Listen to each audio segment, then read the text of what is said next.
Hi everyone, my name is Angang. I am a PhD student in Department of Civil and Environmental Engineering at Northwestern University.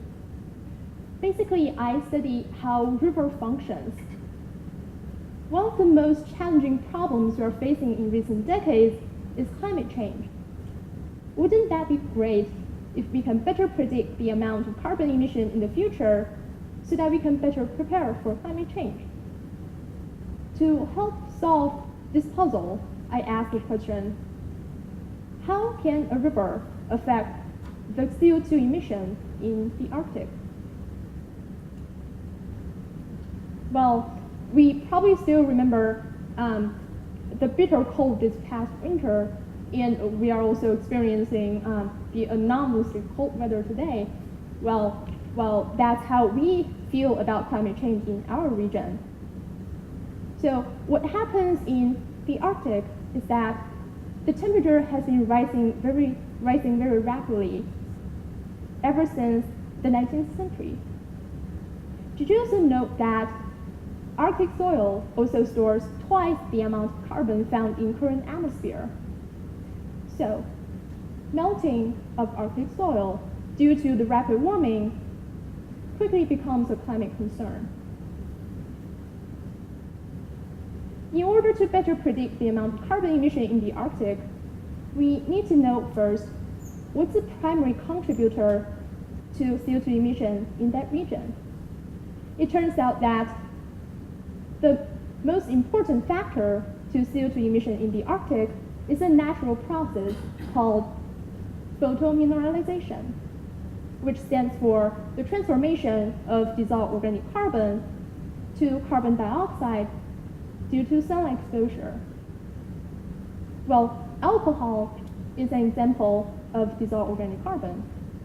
So the photomineralization of a cocktail would mean that given enough sunlight exposure, your cocktail might bubble eventually, and you might end up drinking a cup of soda.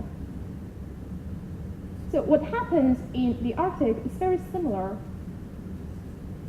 An Arctic river flushes the melted Arctic soil into the main water body and exposes dissolved organic carbon to the sunshine.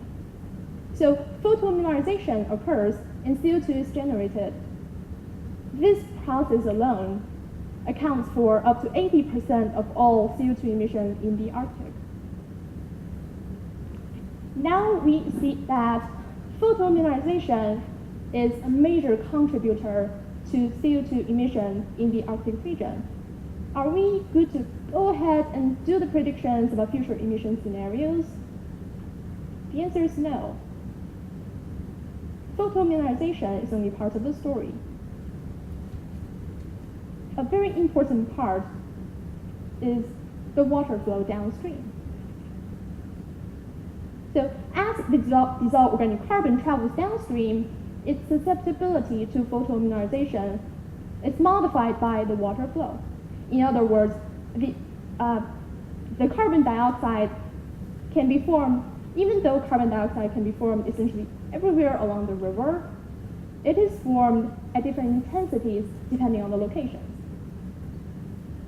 So actually, there are very interesting processes going on within the river. Let's take a look at the cross-sectional profile of the river, shall we? So due to the water flow, dissolved organic carbon travels faster, much faster near the water surface than near the riverbed. Due to the sunlight exposure, dissolved organic carbon is subject to much faster photomineralization near the water surface than near the riverbed. As a result, dissolved organic carbon turns into carbon dioxide much more rapidly in fast-moving region near the water surface, but gets trapped in slow-moving region near the riverbed. So this modification on photomineralization reduces or buffers the amount of overall CO2 emission in the Arctic. in summary, a river can have two major impacts on CO2 emission in the Arctic region. An Arctic river exposes dissolved organic carbon to the sunshine and generates carbon dioxide, a process called photo-mineralization. On the other hand, the river can also trap dissolved organic carbon and therefore buffers the overall CO2 emission in that region as well. So, a small river can have huge impact on climate change. Thank you.